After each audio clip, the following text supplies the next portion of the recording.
지난주에 하나님의 자녀가 어떠한 신분인가 하는 것에 대하여 우리가 말씀을 나누었습니다.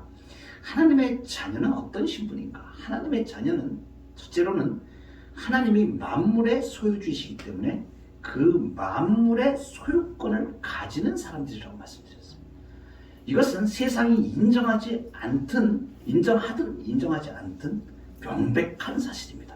성경에 여러 번 하나님께서 우리가 만물의 소유주심을, 하나님의 자녀가 만물의 소유권을 가진 자녀임을 말씀해 주셨습니다. 그래서 존재하는 모든 것들은 하나님의 자녀를 위하여 존재한다고 말씀드렸습니다. 놀라운 일입니다.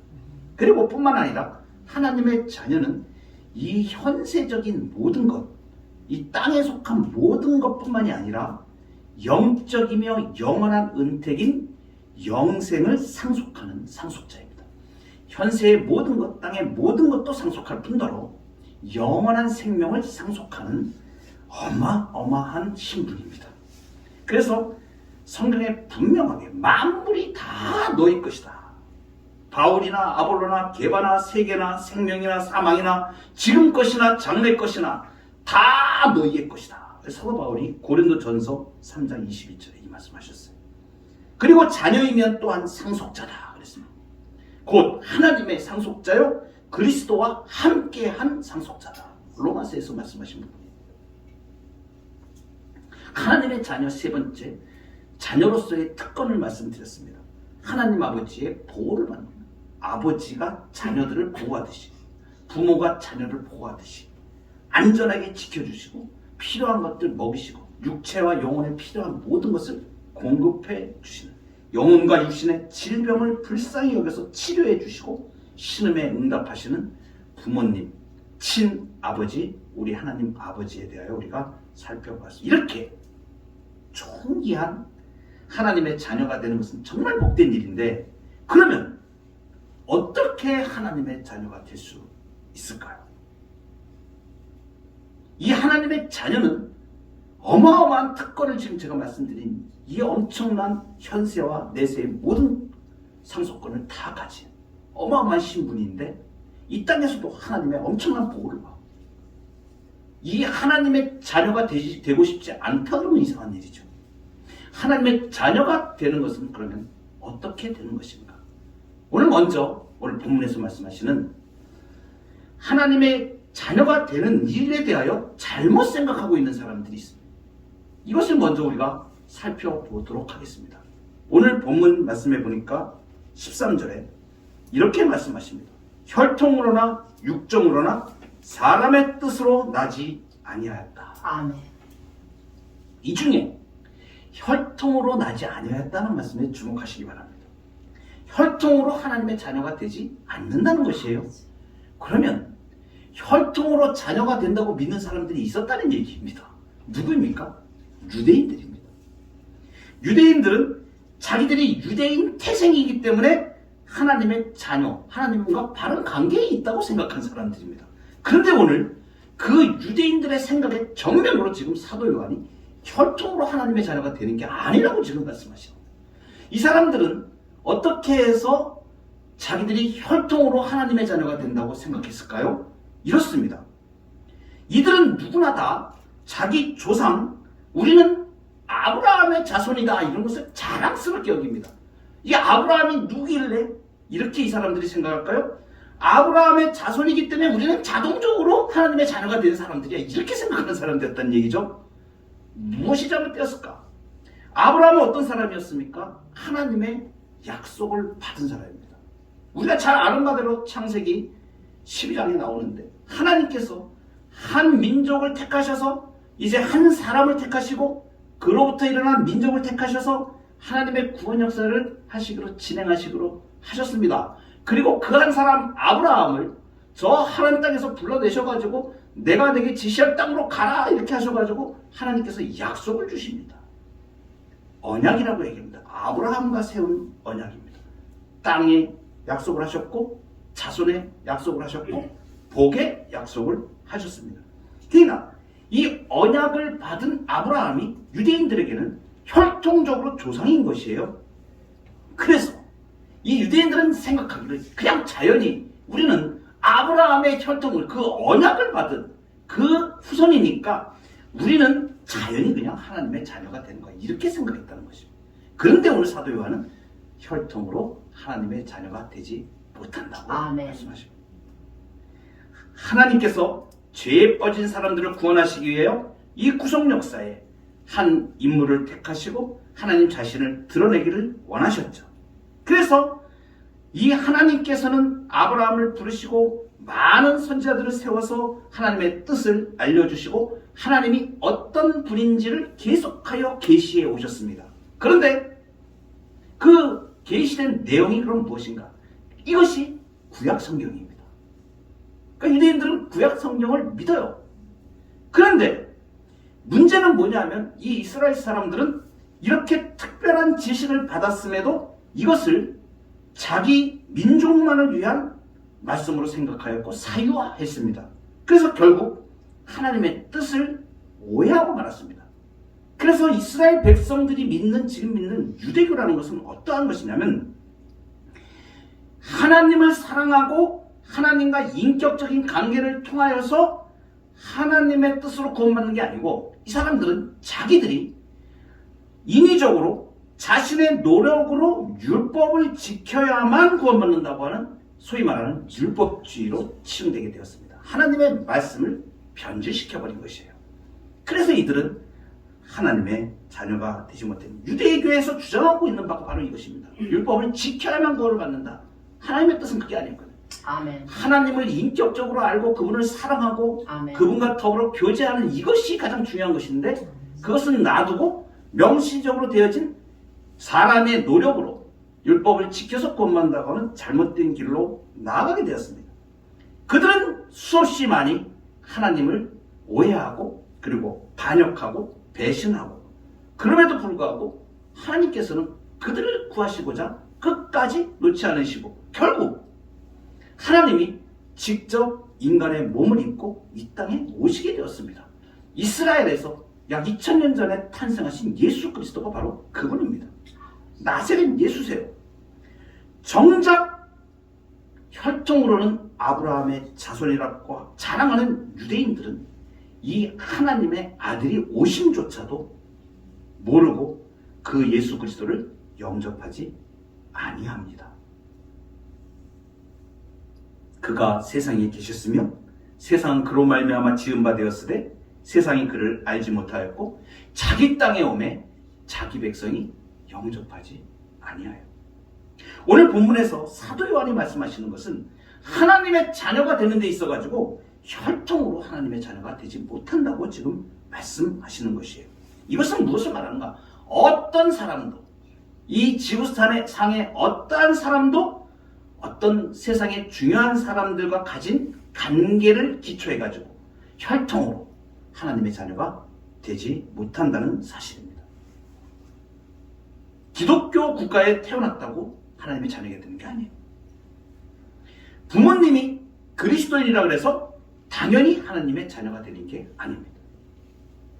부모님이 장로님이든 권사님이든 집사님이든 목사님을 부모로 두었다고 해서 자동적으로 하나님의 자녀가 되는 게 아니라는 사실입니다. 심지어는 몇 대째 기독교 집안이어서 교회에 출석하고 있다고 하여도 하나님의 자녀가 되는 것은 아닙니다. 육신적 이 태생과 관계된 그 어느 것도 하나님의 자녀가 되는 조건이 되지 못합니다. 또 있습니다. 두 번째로 하나님의 자녀가 되지 못하는 것은 인간의 어떤 노력으로도 하나님의 자녀가 되지 못합니다. 오늘 시선절에 보면 혈통으로나 육정으로나 사람의 뜻으로 나지 아니한다 이렇게 말씀합니다. 그러니까 육정으로나 사람의 뜻으로 나지 않는다, 이걸 합치면 인간의 모든 노력이라고 볼 수 있습니다. 인간이 가진 이성이나 이 본성적인 차원에서 행하는 모든 것들을 말합니다. 즉 사람이 가지고 있는 이성과 감정과 의지, 지, 정, 의 이런 것을 가지고 행하는 모든 노력들, 이것이 육정이나 사람의 뜻으로 대변되는 것입니다. 그러면 세상에서 나타나고 있는 이러한 육정이나 사람의 뜻들은 대표적으로 어떤 것들로 나타나는가? 세상에 많은 종교들로 나타납니다. 그리고 철학들로 나타납니다.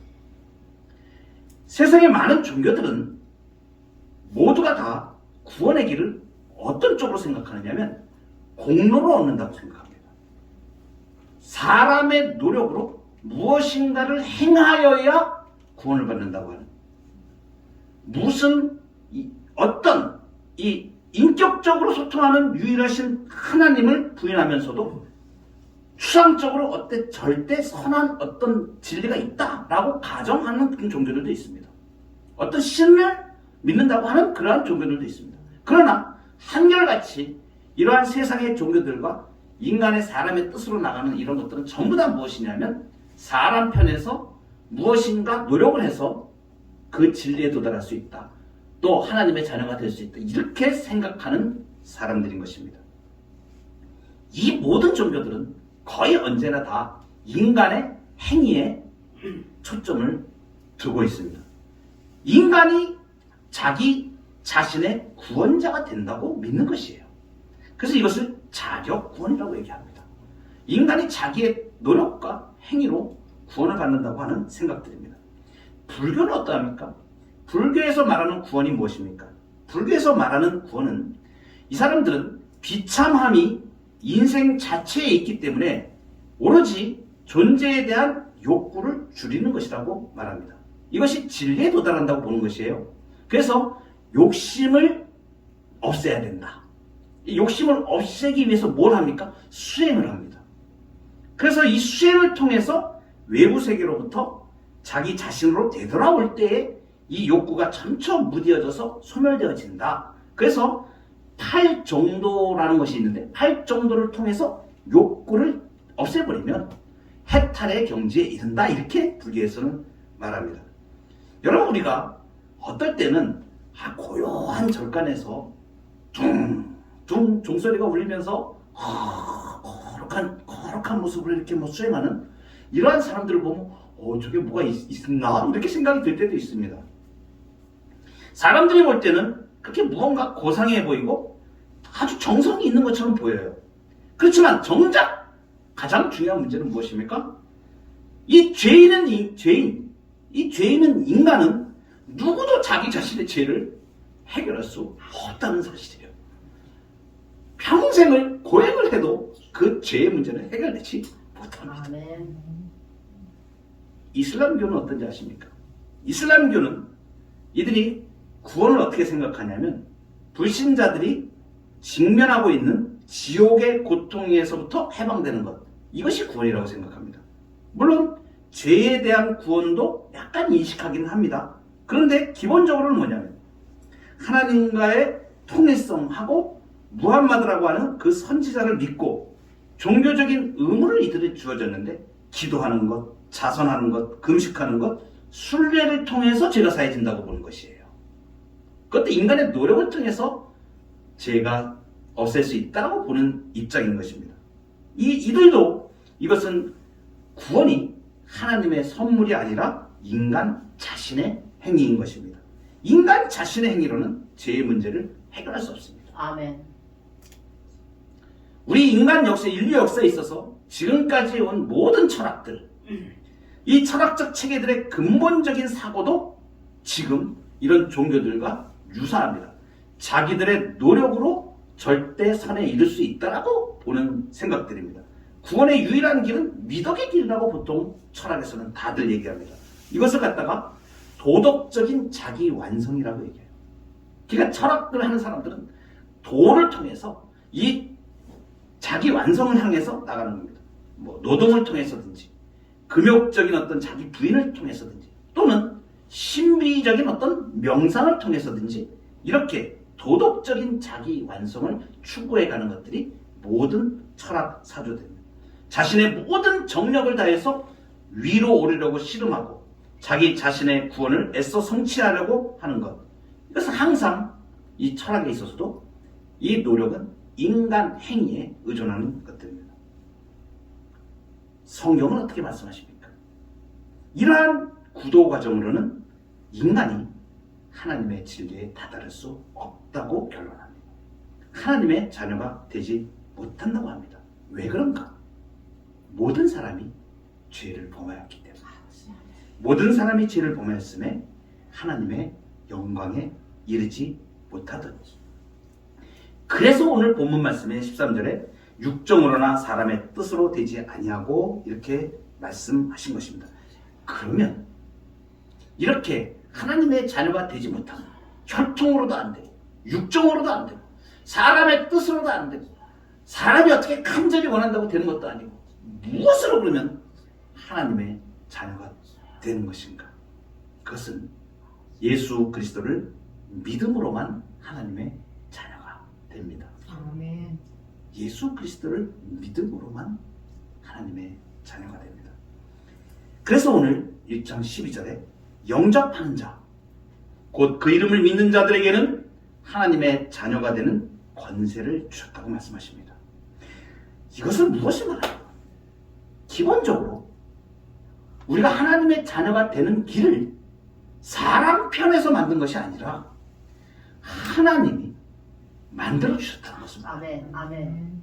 하나님 편에서 만들어 주신 거예요. 그래서 이것을 예수 그리스도를 이 땅에 보내주셔서 그분을 영접하면, 영접하는 자, 영접한다. 이것이 무엇인가? 영접한다는 것은 받아들인다는 것이죠. 모셔드리는 것을 말합니다. 마음에 모셔드리는 것을 말합니다. 하나님께서 구원주로 하나님의 자녀가 될 수 있는 길로 예수 그리스도를 보내주셨는데 그분을 내가 받아들이기만 하면 되는 것입니다. 이것을 사람들이 이해를 못하는 거예요. 내가 노력으로 무언가를 대가를 치러야만 하나님의 자녀가 된다고 사람들은 고정적으로 생각했고 이 세상의 모든 철학들이나 종교들이 그렇게 했기 때문에 사람들은 자기가 무슨 노력을 해야만 구원을 받는다고 하나님의 자녀가 된다고 잘못 생각하고 있다는 얘기입니다. 그래서 이것을 무엇이라고 말하면 에베소 2장 8절에 너희가 그 은혜로 인하여 믿음으로 말미암아 구원을 받았다 이렇게 얘기해요. 은혜는 무엇이냐? 은혜는 거저 주어지는 것입니다. 하나님께서 사람에게 거저 주어진 것이에요. 여러분 우리가 어떠한 노력으로도 내가 죄진 것을 이것을 죄값을 갚으려면 이것은 갚을 수가 없습니다. 여러분 내 죄를 다 거짓말해가지고 하나님 앞에 이것을 딱 율법으로 비추어서 하나님의 말씀에 비추어서 죄를 형벌을 따지면 무엇입니까? 결국 이건 생명을 내죠. 죄의 삭은 사망입니다. 이 죽음을 누가 대신하는가? 예수 그리스도께서 그 죽음을 대신하기 위해서 이 땅에 오신 것입니다. 예수님이 이 땅에 오셨는데 어떻게 해서 우리가 그분을 믿을 수 있는가? 그분은 이 땅에서 공생애를 사시는 동안에 우리 복음서에 보면 잘 나와 있습니다. 예수님은 그 존재, 우리가 그 이름을 믿는다, 영접하는 자, 곧 그 이름을 믿는 자들 이렇게 얘기하는데 그 이름을 믿는다고 할 때 이 이름은 예수님의 존재를 말합니다. 그러니까 존재 자체를 받아들인 거예요. 예수님이 하나님이시거든요. 예수님이 이 땅에 오셔서 나를 본 자는 아버지를 보았다. 그래서 하나님을 나타내신 존재세요. 그 존재 자체가 하나님이십니다. 하늘의 성자 예수 그리스도께서 이 땅에 육신을 입으시고 이 땅에 오셔서 하나님을 나타내신 거예요. 사람들은 하나님을 볼 수가 없었습니다. 하나님이 어떤 성품을 가지고 그 하나님이 사람들을 어떻게 만나 주시는지를 도무지 알 수 있는 방법이 없었던 것이에요. 근데 예수님께서 이 땅에 오셔서 그것을 보여주신 것입니다. 하나님을 나타내시고 그리고 이 예수님으로 말하자면 보이지 아니하는 하나님의 형상을 드러내신 것입니다. 만약에 예수 그리스도가 이 땅에 오지 않고 다른 방법으로 하나님을 알 수 있는 방식이 있었다면 이러한 방식으로 하나님이 보여주지 않으셨다면 우리는 하나님이 어떠한 성품을 가지고 어떤 뜻을 계시고 어떤 분인지 우리가 알 수 있는 방법이 아무것도 없었던 것입니다. 예수님을 통하여서 우리가 하나님을 알 수 있게 된 것이에요. 그래서 예수님의 존재는 무엇이냐면 바로 하나님 자신인 것입니다.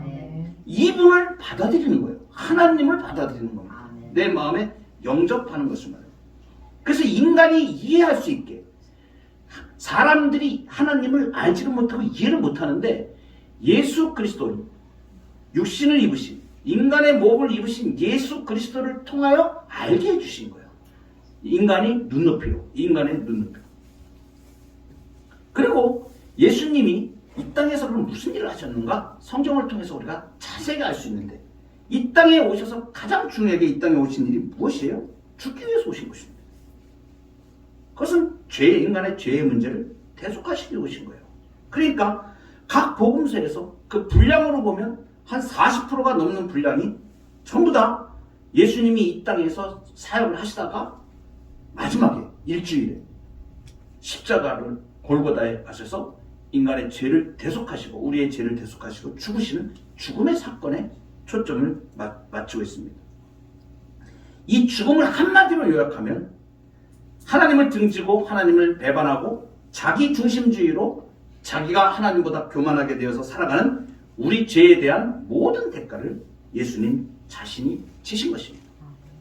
우리는 모든 사람이 범죄하여 죄와 사망의 저주 가운데 있었습니다.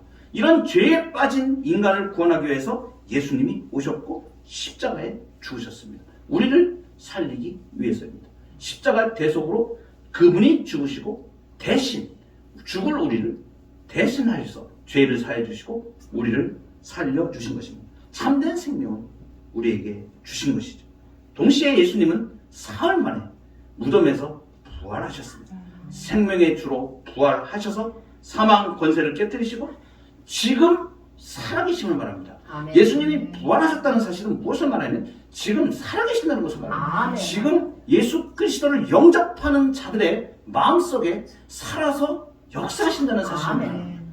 예수님을 영접하면 살아계신 예수님이 우리 가운데 들어오셔서 아멘. 참 생명을 우리에게 허락해 주시는 놀라운 사건을 말하는 것입니다.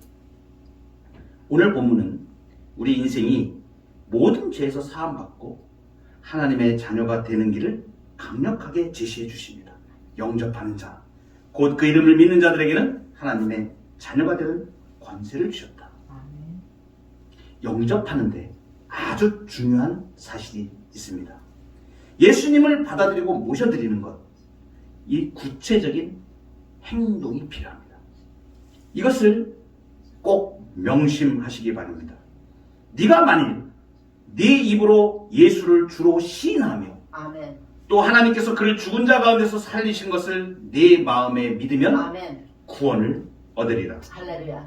사람이 마음으로 믿어 의에 이르고 아멘. 입으로 시인하여 구원에 이르느니라. 아멘. 마음으로 내가 믿고 입으로 시인하는 것이 중요한 것임을 말씀해 주십니다. 그러니까 우리가 주 예수 그리스도를 믿을 때 마음으로 영접하고 동시에 입술로 고백하는 것을 말합니다. 공적으로 예수 그리스도를 고백하는 것입니다. 예수님이 나의 구주십니다. 이렇게 입술로 고백하는 것을 말합니다. 우리가 예배 때마다 사도신경을 고백합니다.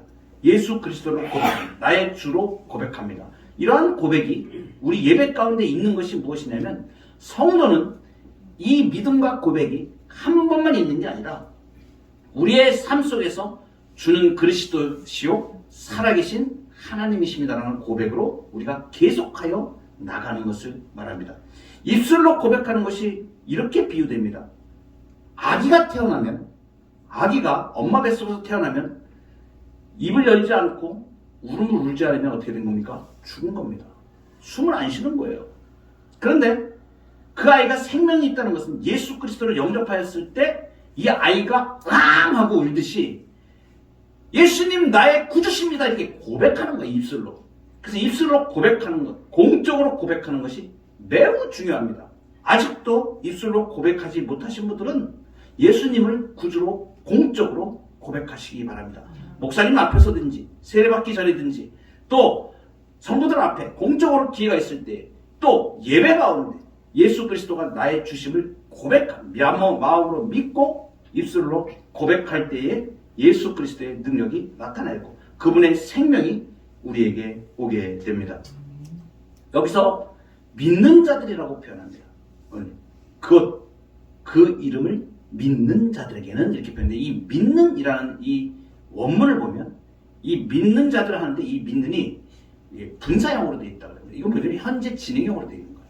그러니까 믿는다는 사실이 지금 이렇게 무엇을 표현하는 거냐면 이 시제 용법을 통해서도 진정한 믿음이 무엇인지를 우리에게 말씀해 주는데, 이것은 한순간에 딱 고백으로 끝나는 것이 아니고 진정으로 예수님을 자기 인생에 받아들인 사람들은 매 순간 그 예수님의 제자였던 도마가 이렇게 고백을 나의 주심이요 나의 하나님이십니다. 이렇게 고백한 것처럼 한순간도 내가 스스로 내 삶의 주인이 아니라 내 삶의 주인은 예수 그리스도십니다 라는 것을 고백하는 것을 말합니다. 오늘 어떻게 하나님의 자녀가 됩니까? 예수 그리스도를 믿음으로 하나님의 자녀가 됩니다. 이 구원의 복과 은총, 하나님의 자녀로 살아가는 복이 우리 예수 그리스도를 마음으로 믿고 입술로 고백한 우리 성도들 모든 성도들이 이 복과 은혜를 누리시기를 주의 이름으로 축복합니다.